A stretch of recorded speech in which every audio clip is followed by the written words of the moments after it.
আসসালামু আলাইকুম এভরিওয়ান।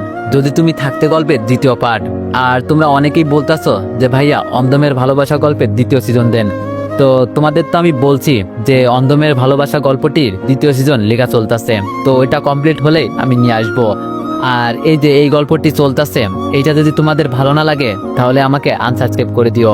তো চলো বেশি কথা না কইয়া গল্প শুরু করা যাক। সাকিব বলল, আঙ্কেল এ বাসায় থাকা আমার পক্ষে সম্ভব না, আমি কালকেই বাসা ছেড়ে দিব।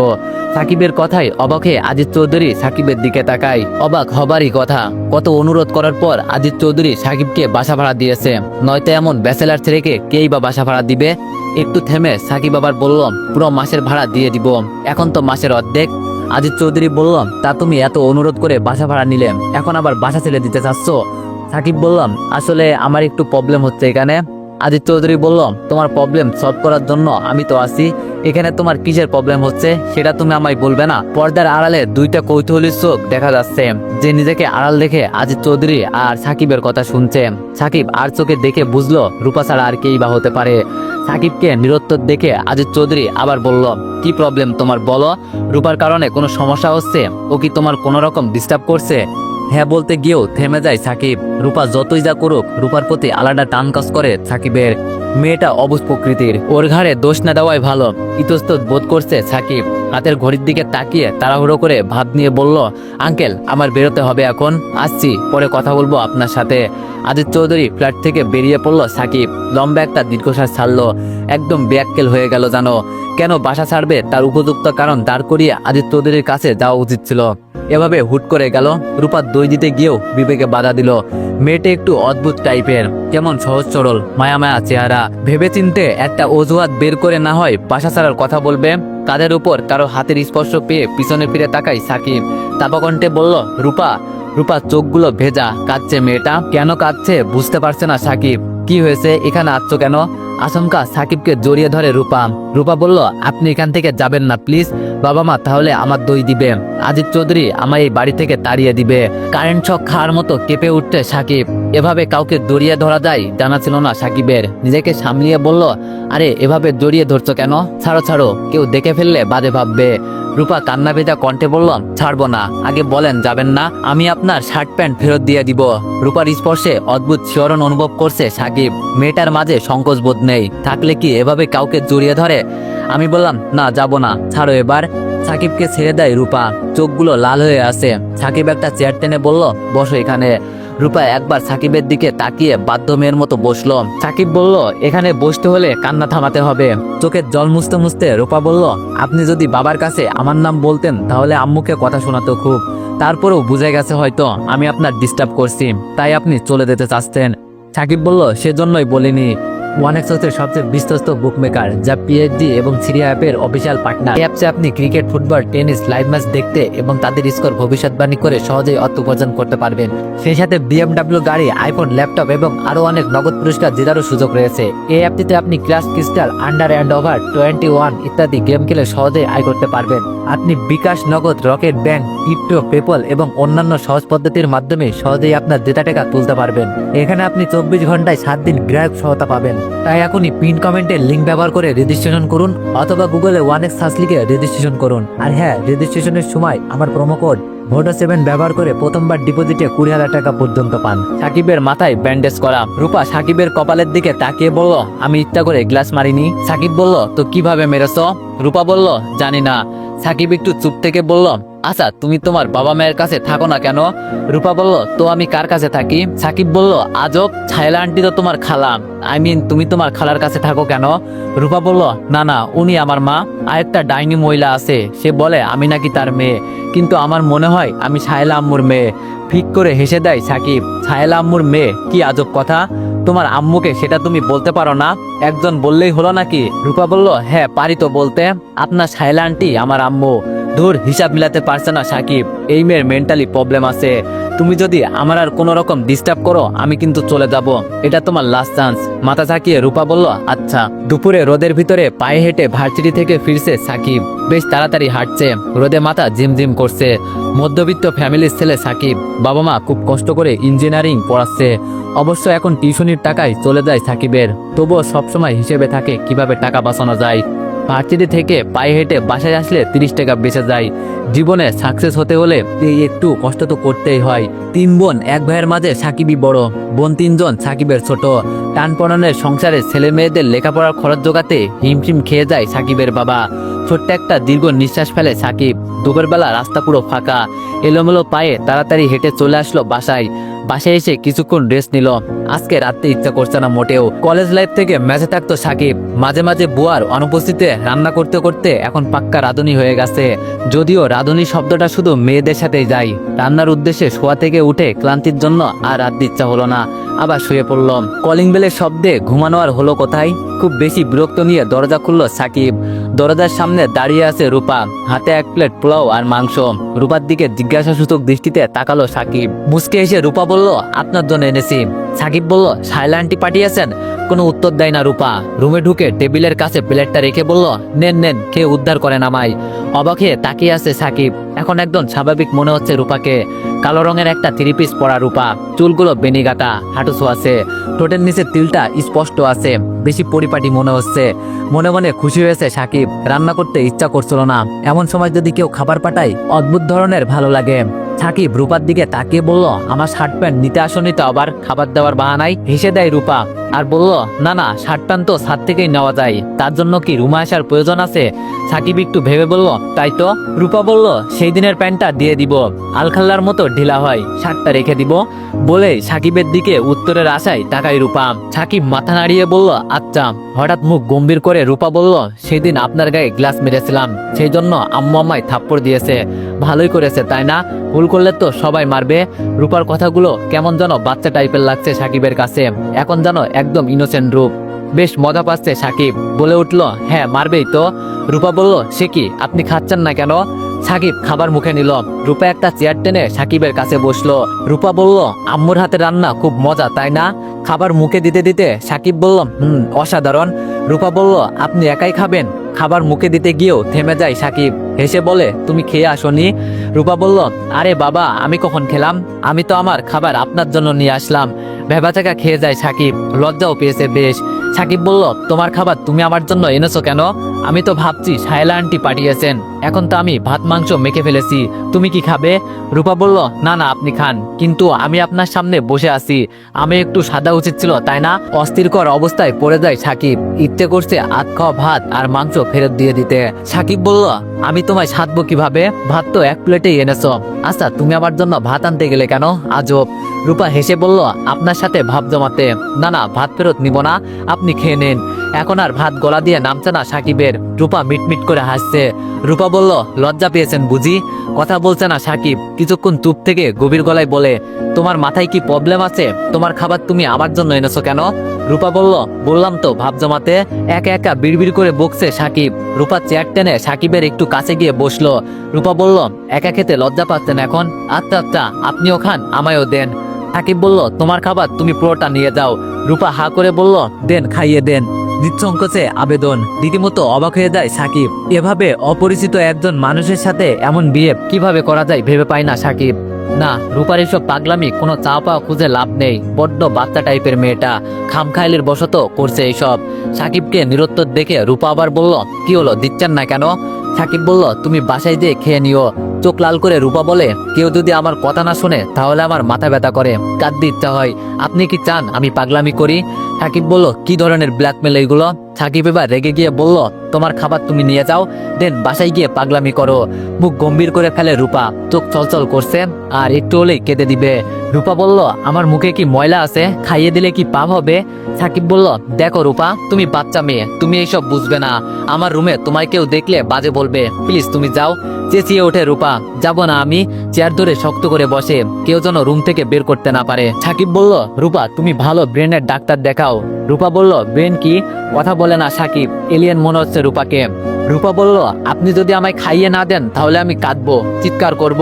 মেজাজ খারাপ হচ্ছে সাকিবের। সাকিব বলল, এই পাগল পেয়েছো তুমি আমায়? বের হও আমার রুম থেকে। সাকিব রূপার হাত ধরে বের করে দিতে চাইলে চেয়ারের হাতল ধরে আরো শক্ত করে বসে থাকে রূপা। এমন পাগলামি মানুষ করে? হুপিয়ে কেঁদে দেয় রূপা। বাচ্চাদের মতো ঠোঁট বাঁকা করে কাঁদছে। সাকিব মহা বিপদে পড়েছে জানো। এমন বিপদে আল্লাহ যেন কাউকে না ফেলে। সাকিব চরম বিরক্ত নিয়ে বলল, হা করো, খাইয়ে দিচ্ছি। চোখের পানি মুছে রূপা হেসে বলল, এভাবে বললে খাবো না, মিষ্টি করে বলেন। সাকিব রাগ চেপে বলল, রূপা শয়তান বেডি, খেয়ে উদ্ধার করো আমায়। উচ্চস্বরে হেসে দেয় রূপা, হাসতে হাসতে বলে, বেডি কি? সাকিব কোনো কথা বলে না। প্লেটে বাদবাকি পোলাও রূপাকে খাইয়ে দিয়ে প্লেটটা রূপার হাতে ধরিয়ে দিয়ে বলল, আর কখনো আমার রুমের ধারে কাছে আসবে না। ভেঙচি কেটে রূপা বলল, সে পরে দেখা যাবে। ইস, ভাব জমাতে আসছে উনি, বদের হাড্ডি। রূপার বিষয়টা একটু একটু ভাবাসতে সাকিবকে। রূপা এমন অদ্ভুত কেন? রূপাকে রুম থেকে বের করে দিয়ে বারান্দায় গিয়ে দাঁড়ালো সাকিব। রূপার বিষয়টা সাকিবকে ভাবাচ্ছে খুব। মেয়েটার সাথে যতই খারাপ বিহেভ করুক কখনো রাগ করবে না, নাকি রাগ অভিমানও বোঝে না রূপা, কি জানি। হাতে প্লেট নিয়ে বাসায় ঢুকতেই সাহেলা বেগম বলল, ভাত নিয়ে তুমি কোথায় গিয়েছিলে রূপা? সামনে পা বাড়াতে গিয়েও থমকে দাঁড়ালো রূপা। হাসি মাখা মুখে বলল, আরে ওই বাসায় একটা ভাবলা ক্লান্ত আছে না, যার মাথা ফাটিয়ে দিয়েছিলাম। এই পর্যন্ত বলে আবার উচ্চ শব্দে হেসে ওঠে রূপা। রূপার কারণ ছাড়া হাসিতে বেশ বিরক্ত হয় সাহেলা বেগম। রাগী গলায় বলল, আবার কি করেছো তুমি সাকিবের সাথে? উত্তর না দিয়ে সোফার উপর 2 পা তুলে দারুণ ভঙ্গি নিয়ে বসলো রূপা। রূপা বলল, আরে কি আর করব, উনার সাথে ভাব জমাতে উনার বাসায় গিয়েছিলাম খাবার নিয়ে। কিন্তু আম্মু, উনি একদম সুবিধার না। ভুরু কুচকে সাহেলা বেগম বলল, সুবিধার না মানে? আবার হেসে ওঠে রূপা। রূপা বলল, উনার রুমে একটু গিয়েছিলাম, তা বলে মানুষ দেখলে বাজে বলবে, আর কখনো আমার রুমে আসবে না, ব্লা ব্লা ব্লা। সাহেলা বেগম বলল, সাকিব সুবিধার বলে এইসব বলেছে, এইসব কথার মানে তুমি বুঝবে না। একটু থেমে গম্ভীর হয়ে যায় সাহেলা বেগম বলল, রূপা তুমি কিন্তু আমার কথা শুনছো না, আর আমার কথা না শুনলে আমি কিন্তু তোমার বাবা মায়ের কাছে তোমায় দিয়ে আসবো, তখন আর এমন করতে পারবে না। মা বাবার কথা শুনে মুখ ফ্যাকাশে হয়ে যায় রূপার। রূপা বলল, কতদিন না বলছি উনারা আমার মা বাবা হয় না, আমায় তো তুমি মারো না, উনারা আমার মারে, উনারা আমার মা বাবা হয় কিভাবে? রুম থেকে ডাক দেয় আদিত্য চৌধুরী। আদিত্য চৌধুরীর ডাকে সাড়া দিয়ে দ্রুত পায়ে রুমে চলে যায় সাহেলা। আদিত্য চৌধুরী বলল, আমার এখানে একটা বই রেখেছি, বইটা কোথায়? সাহেলা বেগম বলল, আমি কিভাবে বলবো তোমার বইয়ের কথা, আমি কি বই পড়ি? আদিত্য চৌধুরী বলল, পড়ো না সেজন্য কি তুমি বইটা অন্য জায়গায় রাখতে পারো না? ক্ষিপ্ত কণ্ঠে সাহেলা বেগম বলল, না পারি না, সারাক্ষণ বই আর বই, বাসায় যতক্ষণ থাকো বই নিয়ে বসে থাকো। বিড়বিড় করতে থাকে সাহেলা বেগম। বাসায় এসে যে 2 দণ্ড কথা বলবে তা না, সারাটাক্ষণ বই পড়বে। বাড়িটা পুরো লাইব্রেরি বানিয়ে ফেলেছে। আদিত্য চৌধুরী হেসে বলল, এখন কি আর প্রেম ভালোবাসার বয়স আছে যে বাসায় এসে তোমার সাথে প্রেম করে টাইম পাস করব?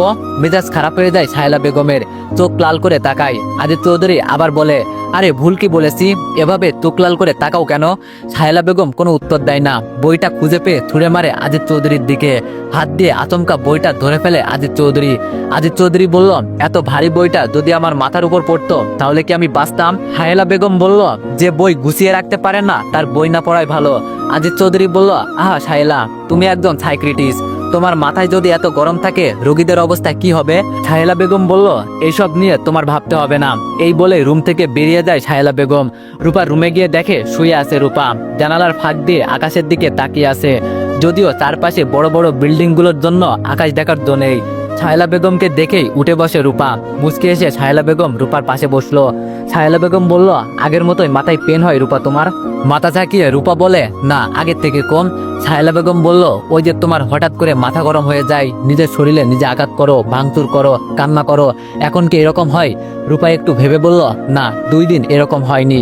স্বস্তির নিঃশ্বাস ফেলে সাহেলা বেগম। কিছুটা হলেও তাহলে সাকসেস উনি। মনের ভিতরে একটাই চিন্তা, রূপার মাকে দেওয়া কথা রাখতে পারবে তো? সাহেলা বেগম ফোনের গ্যালারি থেকে একটা ছবি বের করে রূপাকে দেখালো। সাদা আরপন পরে বাইকের উপর বসে আছে রূপা। সাহেলা বেগমের হাত থেকে ফোনটা নিয়ে ছবিটা খুঁটিয়ে খুঁটিয়ে দেখে রূপা।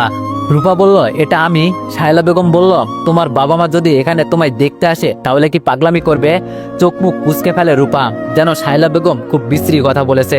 রূপা বলল, উফ, উনাদের আমার সহ্য হয় না, বোঝো না কেন তুমি ব্যাপারটা, উনারা আমায় কত মেরেছে, বলে কেঁদে দেয় রূপা। সাহেলা বেগম বলল, ভালো হয়ে চললে কেউ মারবে না। রূপা শক্ত গলায় বলল, উনারা যেন এখানে না আসে, ভালো হবে না কিন্তু। হতাশ হয়ে যায় সাহেলা বেগম। সাহেলা বেগম বলল, উনারা তোমার বাবা মা, উনাদের কি তোমায় দেখতে ইচ্ছা করে না? সাহেলা বেগমের আরেকটু কাছে ঘেসে বসে রূপা বলল, না তুমি আমার আম্মু। সাহেলা বেগম রূপাকে সব কথাটা শোনাতে পারলেও এই কথাটা কিছুতেই শোনাতে পারছে না। ভুল কিছু রূপার মা বাবারও আছে, উনাদের রূপাকে বোঝা উচিত ছিল। এই ব্যাপারে আর কিছু বলে না সাহেলা বেগম। সাহেলা বেগম বলল, তোমার ঘুমের টাইম হয়ে গেছে, তুমি ঘুমিয়ে যাও, ছাদে যাবে না কিন্তু। আমার কথা না শুনলে আমার থেকে খারাপ আর কেউ হবে না। চুপচাপ শুয়ে পড়লো রূপা। অনেকক্ষণ ঘুমের ভান করে শুয়ে রইল। ঘুম আসতে না, পা টিপে টিপে ছাদে গেল। এই টাইমে ছাদে গেলে সাকিবের দেখা মিলে। ছাদে গিয়ে হতাশ হয়ে গেল রূপা, মনটাও খারাপ হয়ে গেল। সাকিব ছাদে নেই। রূপা সাকিবের দরজার কাছে গিয়ে দেখলো দরজায় তালা ঝুলানো, জানালাও বন্ধ। উনি কি এই বাসা ছেড়ে চলে গেছে? ছাদে গিয়ে দেখলো শুধু একটা শার্ট শুকাতে দেওয়া। সাকিব ছাড়া আর কার শার্ট হবে এটা? আজকে আর শার্টটা নেয়নি রূপা। ব্লেড দিয়ে শার্টের একটা হাতা কেটে ফেললো, তারপর দ্রুত পায়ে ছাদ থেকে নেমে গেল। রুমে গিয়ে শার্টের হাতাটা নিয়ে আপন মনে হাসছে। মজার তো ব্যাপার, এক হাতা আছে আর এক হাতা নেই। একা একা খিলখিলিয়ে হেসে উঠল রূপা। সাকিব হয়তো কোথাও গেছে, বাসা ছেড়ে গেলে কি শার্ট রেখে যেত? একটু পর ছাদে চেঁচামেচি শোনা গেল। পাশের বাসায় আন্টি চিল্লাচ্ছে, তার হাজবেন্ডের নতুন শার্টের হাতা পাচ্ছে না। এগুলো কেমন অসভ্যতামি! কান খাড়া করে সবটা শুনছে রূপা, ভয়ে চুপতে গেল।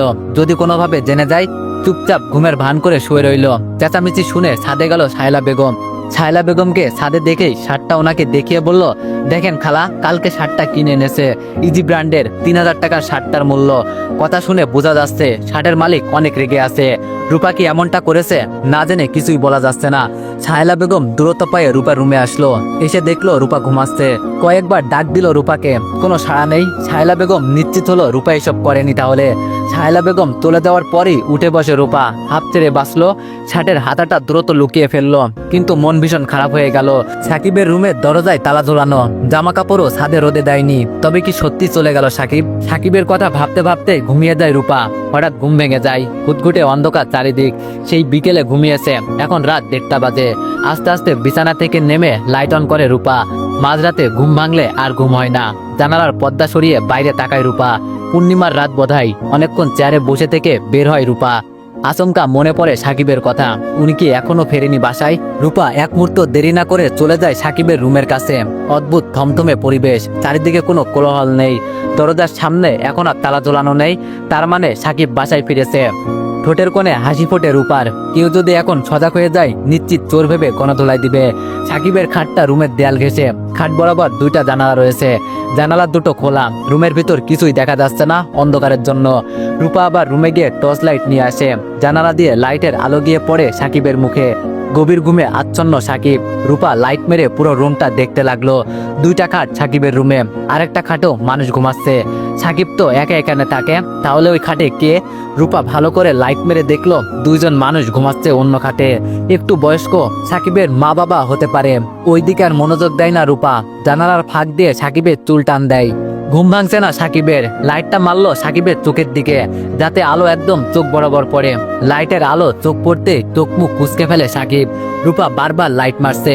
রূপা এবার জোরে চুল ধরে ঝাঁকি দেয়। হকচকিয়ে উঠে বসে সাকিব। হঠাৎ ঘুম ভাঙার ফলে কিছুই বুঝতে পারছে না। তবে কি হচ্ছে ব্যাপারটা বোঝার চেষ্টা করছে। লাইট অফ করে জানালার কপাটের আড়ালে চুপচাপ চোরের মতো দাঁড়িয়ে আছে রূপা। সাকিবের মনে হলো কেউ জানালা দিয়ে চুল টান দিয়েছে, কিন্তু না, জানালার কাছে তো কেউ নেই। স্বপ্ন দেখছিল বোধহয়। এইভাবে আবার শুয়ে পড়ে সাকিব। সাকিব শুয়ে পড়ার সাথে সাথে রূপা কণ্ঠটা একটু মোটা করে বলে, আমি ভূত। ইঞ্জিনিয়ারিং পড়া ছেলে সাকিব, ভূত পেতনির ভয় পাবে কেন? ভূত কি জানালা দিয়ে চুল টান দিবে? ভয় পাচ্ছে না সাকিব, বরঞ্চ বিরক্ত হচ্ছে। এত রাতে ঘুমের ডিস্টার্ব হচ্ছে তাই। শোয়া থেকে উঠে লাইট অন করে সাকিব। রূপা আবার যথারীতি কপাটের আড়ালে দাঁড়িয়ে পড়ল। সাকিব ভয় পেয়েছে এই ভেবে খুশি হচ্ছে খুব। দ্রুত পায়ে জানালার কাছে গেল। প্রথমে নজরে এলো কারো পা, যে জানালার কপাটের আড়ালে দাঁড়িয়ে আছে। তবে পা দুটো মেয়ে মানুষের, তাই স্পষ্ট বুঝতে পারছে মেয়ে মানুষ কি ভূত হয়? মেয়েরা তো পেতনি হয়। সাকিব বেশ অবাক হচ্ছে। এত রাতে কোন মেয়ে এভাবে চুল টেনে বাচ্চাদের মতো ভূত বলে ভয় দেখাতে পারে? জানা ছিল না। রাত প্রায় 2টা। কোনো মেয়ে একটা ছেলের রুমের কাছে আসছে লুকোচুরি খেলতে। অবাক করা কাণ্ড। সাকিব 1 পা 2 পা করে সামনে আগালো। হাঁটু অব্দি চুলালো মেয়ে। ফেস না দেখা গেলেও চুল দেখা যাচ্ছে। সাকিব আর বুঝতে বাকি রইল না যে কি হতে পারে। আজকে সাকিবের মা বাবা এসেছে গ্রাম থেকে, তাই বেশি চেঁচামেচি করা যাবে না। এত রাতে 2জন ছেলে মেয়েকে একসাথে দেখলে কিছু না ঘটলেও অনেক কিছু রটবে। সাকিব চাপা কণ্ঠে বলল, রূপা এত রাতে এখানে কেন তুমি? মোটা কণ্ঠে রূপা বলল, আমি রূপা না, আমি ভূত। হাসি পাচ্ছে সাকিবের। রূপার যত দেখছে ওর কর্মকাণ্ড তত অবাক হচ্ছে। সাকিব বলল, বুঝছি তুমি ভূত। শায়লা আন্টি ভূত বস করতে পারে। শায়লা আন্টিকে ডাকবো নাকি আঙ্কেলকে ডাকবো? লাফিয়ে জানালার আড়াল থেকে বের হয় রূপা। হাতে সেই লাইটটা নিয়ে জড়সড়ো হয়ে সাকিবের সামনে দাঁড়ায়। রূপা বলল, না না, কাউকে ডাকবেন না প্লিজ।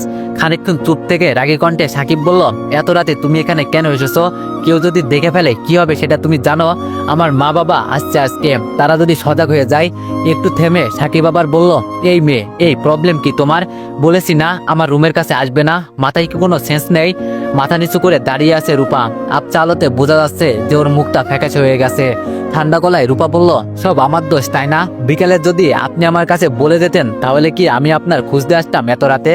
বিস্ময় ভরা কণ্ঠে সাকিব বলল, আচ্ছা আচ্ছা, তুমি আমার কি এমন হও তোমায় বলে যেতে হবে? তোমার মতলব কি বলো তো? প্রেমে টেপে পড়ে গেলে নাকি আমার? ছলছল চোখে সাকিবের দিকে তাকিয়ে রূপা বলল, প্রেম কি? ব্যঙ্গ কণ্ঠে সাকিব বলল, তুমি তো বাবু তাই না, ফিডার খাও, প্রেম বোঝো না? রূপা বলল, রূপা বাবু আমি? রূপা কি সাবলীল ভাবে কথা বলছে? মনে হচ্ছে সাকিবের বলা কোনো কথাই গায়ে মাখছে না বা কেয়ার করছে না। সাকিব রূপার হাত খপ করে ধরে হ্যাঁচকা টান দিয়ে বলে, যাও এখান থেকে, নয়তো ভালো হবে না। তোমার জন্য আতঙ্কে থাকতে হয় আমার। তুমি কি আমার বিপদে ফেলতে চাও নাকি? রূপা বলল, না না, আমি আপনার ডাস্টবিনে ফেলতে চাই। সাকিব বলল, মজা নিচ্ছ তুমি? ওকে ওয়েট, তোমার আম্মুকে ডাকছি। রূপা বলল, এত রাতে আম্মুকে ডেকে কোনো লাভ নেই, আমি যাব না এখান থেকে। আমি এখন আপনার বাবা মাকে ঘুম থেকে ডেকে তুলবো এবং তাদের সাথে ভাব জমাবো। রূপার মুখের দিকে হাঁ করে তাকিয়ে আছে সাকিব। কি আবল তাবল বকছে মেয়েটা। রূপার কথায় বিস্মিত হয়ে যাচ্ছে সাকিব। রূপা সাকিবকে ঠেলে রুমে ঢুকতে চাইলো। সাকিব হ্যাঁচকা টান দিয়ে রূপাকে সরিয়ে নিল। মাঝরাতে এ কোন বিপদে পড়ল? এর থেকে বিপদ আর কি হতে পারে? রূপাকে একটু দূরে সরিয়ে নিয়ে ঠান্ডা গলায় সাকিব বলল, আচ্ছা তোমার কি চাই, কেন এমন করছো? রূপা বেশ ভাব নিয়ে বলল, মাঝরাতে ঘুম ভাঙলে আমার আর ঘুম হয় না। আপনি যদি এখন আমার সাথে ছাদে বসে আড্ডা দেন তাহলে আপনার বাবা মাকে ডাকবো না। রাগ চাপিয়ে সাকিব বলল, তুমি এখান থেকে যাবে নাকি সাহেল আন্টিকে ডাকবো? রূপা বলল, ডাকেন ডাকেন। কয়েক পা হেঁটেই থেমে গেল সাকিব। এত রাতে ডাকতে যাবে? কেমন যেন বেমানান লাগছে ব্যাপারটা। তো এভরিওয়ান, গল্পটি অনেক ভালো। তোমরা মনে করতেছো গল্পটি ভালো না, তো তোমরা গল্পটি শেষের দিকে শুনলে অনেক মজা পাইবা। তো নেক্সট পার্টের জন্য অপেক্ষা করো। ধন্যবাদ।